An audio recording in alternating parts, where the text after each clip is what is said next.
Kita membahas Israel yang akan mengadakan latihan militer untuk menyerang Iran dan mendiskusikan Turki sebagai senjata rahasia Rusia melawan NATO. Sahabat semua, memahami geopolitik itu sangat penting untuk menempatkan Indonesia sebagai global player, bernegara dan berswasta. Itu bila tidak pas benar pemahamannya akan membuat pejabat negara berbisnis untuk kepentingan kelompoknya saja. Dalam diskusi kali ini kita akan membahas geopolitik lebih luas lagi karena selama 20 tahun terakhir di Indonesia kita kekurangan pemahaman geopolitik kawasan dan geopolitik dunia tentunya. Masyarakat yang diarahkan beritanya di koran dan di media lebih memahami yang populis, yang terkenal dan lokal hanya di sekitar dalam negeri Indonesia saja. Efek sinetron dan gosip artis serta media mainstream ambil posisi politik atau dibayar diarahkan pemahaman politiknya membuat kita masyarakat hanya menerima 20% informasi dunia, itu pun ambil sisi berita dari dunia barat, Amerika dan sekutunya saja. Mengarahkan informasi memang sudah terjadi dalam 20 tahun ini, khususnya beberapa tahun belakangan ini. Ini semua kesengajaan strategi politik penguasa dan hal itu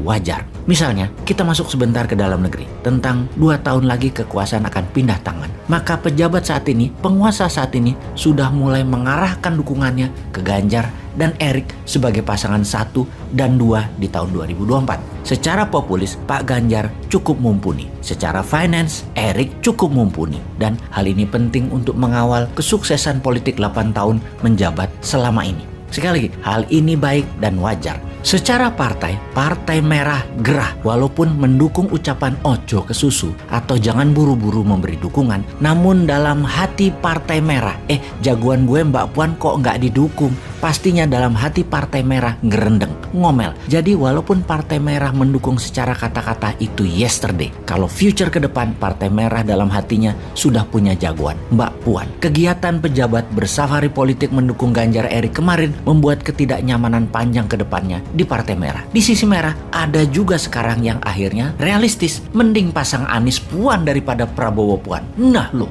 Ganjar Erik versus Anies Puan di 2024. Itu namanya politik dalam negeri, bukan geopolitik. Kalau geopolitik kawasan misalnya, kita harus tahu ada beberapa negara baru muncul di tetangga kita. Kita mau ambil posisi apa? Lalu Perdana Menteri Australia yang baru, itu teman Indonesia atau seperti yang lalu-lalu menganggap Indonesia adalah threat from the north? Atau tindakan Singapura melarang UAS masuk ke Singapura itu bagian dari tekanan Amerika atau memang kebijakan dalam negeri Singapura?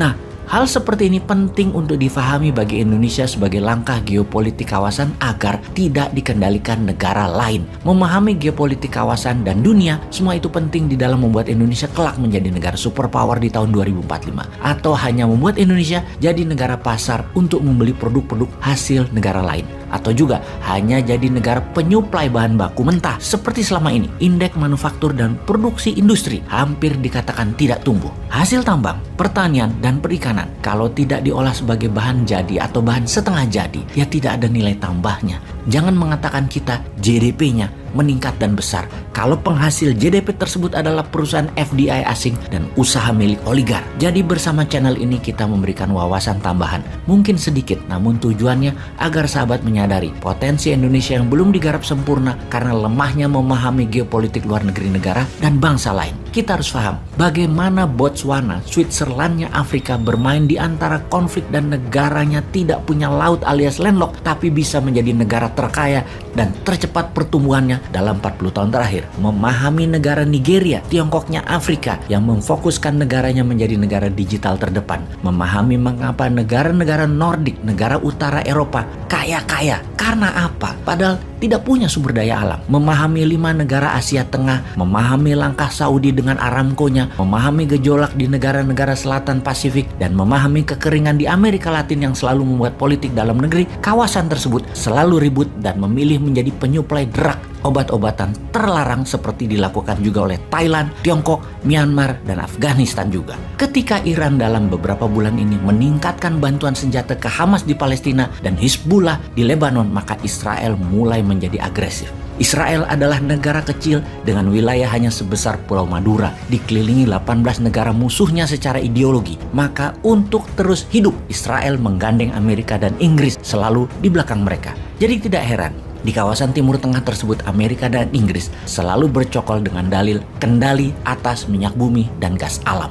Memang secara dagang Amerika lah yang mengontrol 70% minyak bumi di dunia ini. Saudi, Irak, Kuwait, Qatar, Emirat misalnya adalah negara penghasil, namun menjualnya urusan Amerika, mendistribusikannya urusan Amerika, kapal tankernya urusan Amerika, tangki-tangkinya urusan Amerika, teknologinya urusan Amerika. Di luar Amerika, saat ini mungkin hanya Rusia yang memahami minyak dan gas secara teknologi dan secara distribusi. Rusia ada di Iran, Rusia ada di Turki, Rusia ada di Tiongkok, Rusia ada di negara Asia Timur seperti di Uzbekistan, Kyrgyzstan, Azerbaijan, dan lain sebagainya untuk minyak dan gas bumi sebagai perusahaan teknologi dan mitra usaha. Kembali ke Israel, negara kecil yang dikelilingi musuh tersebut, kalau ditanya siapa Israel enemy number one, maka pasti jawabannya adalah Iran. Secara teritori, Iran-Israel tidak ada perselisihan teritori, tidak ada perselisihan wilayah karena tidak menempel negaranya. Permusuhan Iran dan Israel adalah permusuhan ideologi. Keduanya sudah tahunan saling mengancam dan saling membunuh menggunakan operasi intelijen di banyak negara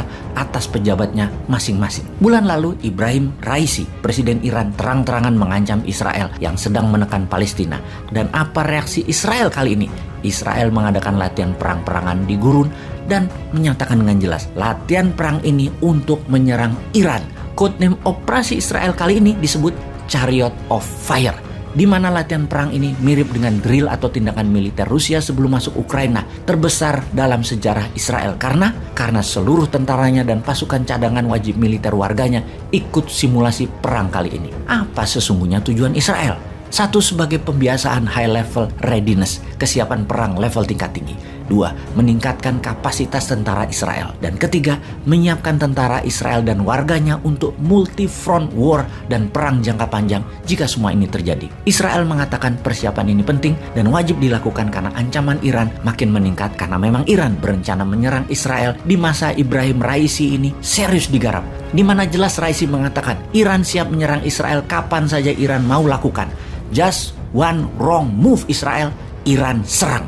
Sementara di Yerusalem, sejak 2 bulan ini tegang. Suasana perang warga di bawah ancaman laras senjata Israel. Latihan militer itu akan diselenggarakan 29 Mei 2022 ini, di mana pasukan Amerika dan Inggris, bagian dari latihan perang tersebut, sudah hadirkan kapal induk, jet fighter, pesawat pengisi bahan bakar di udara, dan 3.000 tentara. Bahkan Joint Force Chief Army atau Panglima Tentara Gabungan Amerika mengirim Michael Kurilla akan ikut hadir dalam drill militer latihan perang kali ini. Sahabat, pesan apa yang kalian terima dengan informasi kali ini? Lalu Indonesia harus bagaimana?